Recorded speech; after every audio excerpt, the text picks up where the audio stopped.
Okay, so in this video we're going to walk you through the solution to a variation of parameters problem.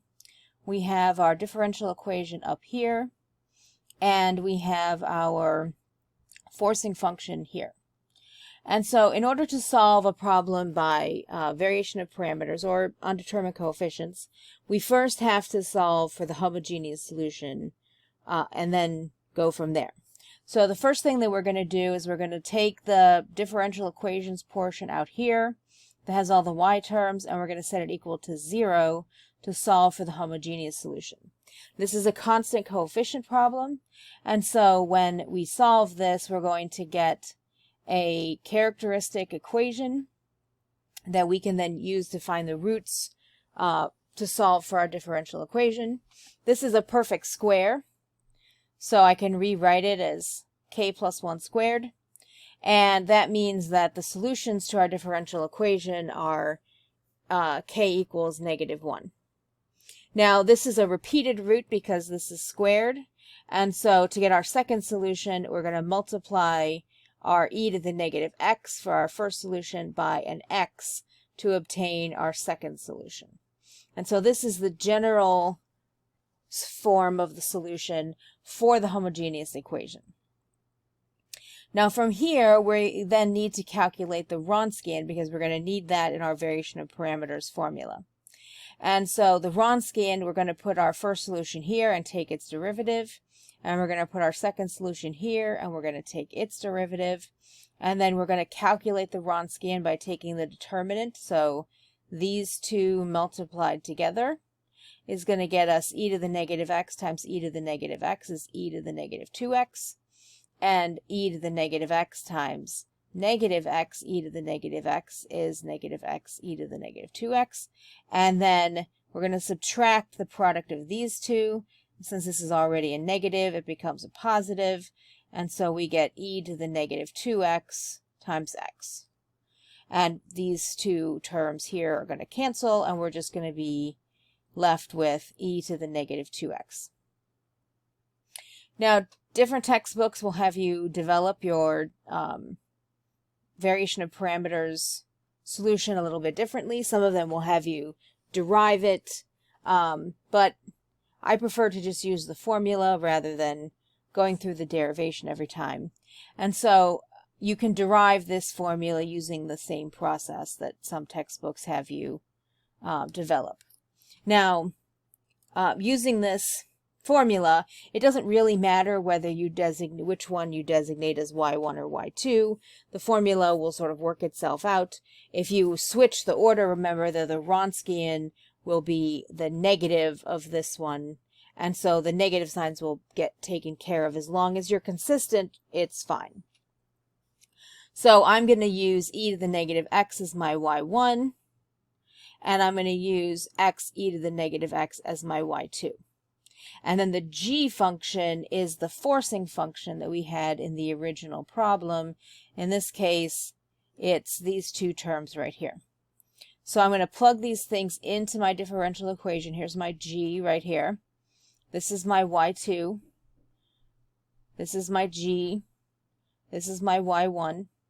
And then outside the integral, I have y1, again, negative y1, so the negative sign, and y2. And in the denominator, I have my Wronskian, which was e to the negative 2x. Now, before I can solve anything, I'm going to need to simplify. And so what I've done here is I've distributed this expression through my parentheses. So x times x squared gives me x cubed. E to the negative x times e to the negative x is e to the negative 2x. And then same thing for over here. This times this, and this times this. And then finally I'm going to simplify with the Wronskian. I'm going to simplify with the denominator. And remember that e to the negative 2x in the denominator is like multiplying by e to the positive 2x. And so when I do that simplification, I end up with x cubed e to the x, and then just the x because these two guys cancel. And then over here, same thing. This simplifies to e to the x, and then these two simplify and give me a 1. They cancel, but they leave a 1 because we're dividing, not a 0. And then what we need to do is we need to do integration by parts. So to make this go a little faster, I'm going to use the tabular method because we're going to have to do integration by parts several times. X cubed e to the x. If we were to do this manually by integration by parts, we would have to do a substitution for x cubed, and then we would get 3x squared out of it. And then we would have to do that again and again and again until we finally got down to e to the x. And the tabular method for some functions is just a nice way of simplifying this.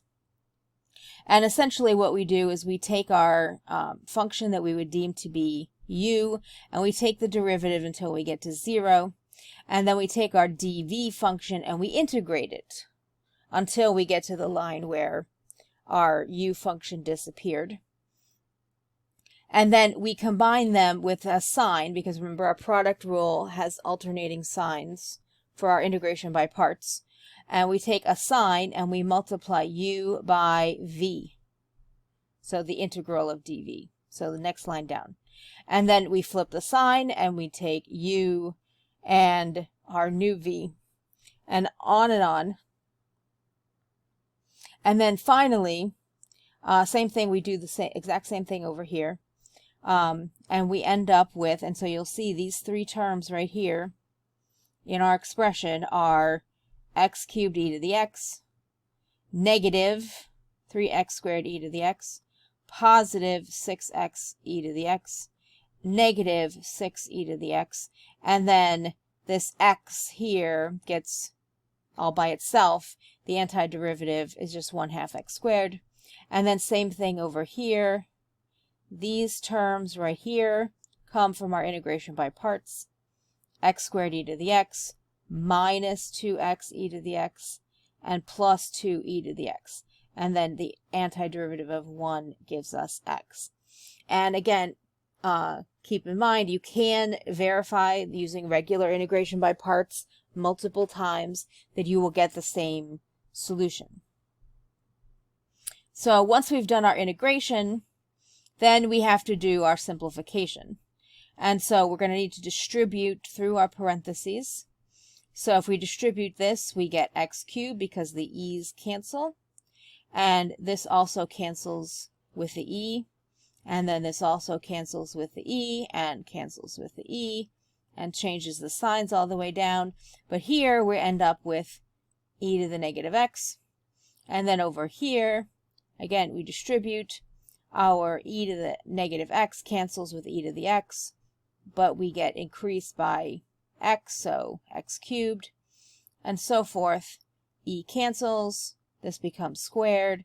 E cancels, this becomes an x, and then nothing cancels on the final term, and so x becomes x squared and e to the negative x.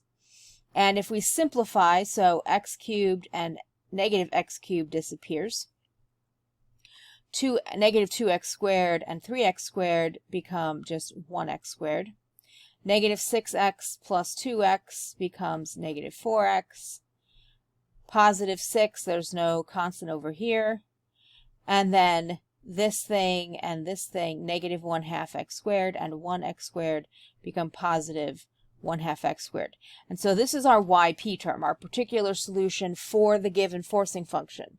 And so we combine our yp term together with our initial homogeneous solution to obtain the general solution for the non-homogeneous function.